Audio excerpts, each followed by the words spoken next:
پیارے بچوں، آج کی ویڈیو کا ٹاپک ہے نماز کے فوائد۔ بچوں، ہمیں مشکل حالات میں نماز کی پناہ حاصل کرنی چاہیے۔ حدیث نبی صلی اللہ علیہ وآلہ وسلم ہے۔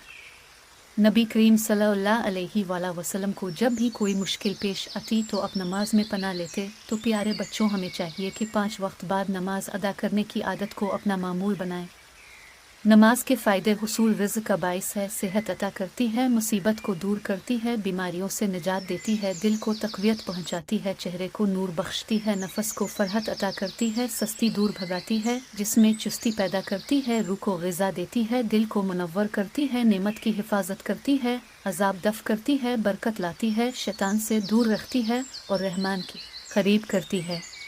ایک اور حدیث میں آتا ہے کہ ایک آدمی نے رسول اللہ صلی اللہ علیہ وآلہ وسلم سے سوال کیا، اے اللہ کے رسول، اللہ تعالیٰ نے اپنے بندوں پر کتنی نمازیں فرض کی ہیں؟ اب صلی اللہ علیہ وآلہ وسلم نے فرمایا، اللہ تعالیٰ نے اپنے بندوں پر 5 نمازیں فرض کی ہیں۔ اس نے کہا، اے اللہ کے رسول، آلف ان سے پہلے آباد میں بھی کوئی نماز فرض ہے؟ اب صلی اللہ علیہ وآلہ وسلم نے فرمایا، اللہ تعالیٰ نے اپنے بندوں پر 5 نمازیں فرض کی ہیں۔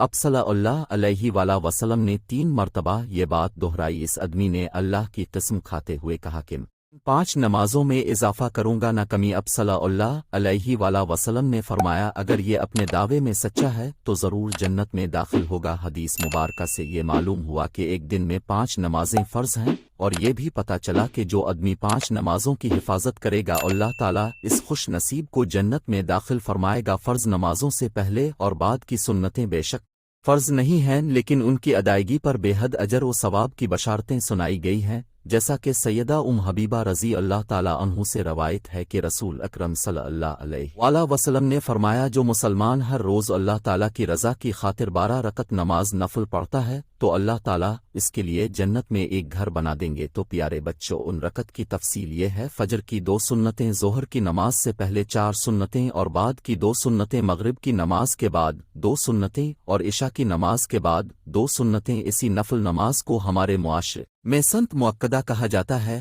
اور اسی طرح وتر بھی نفل نماز ہے۔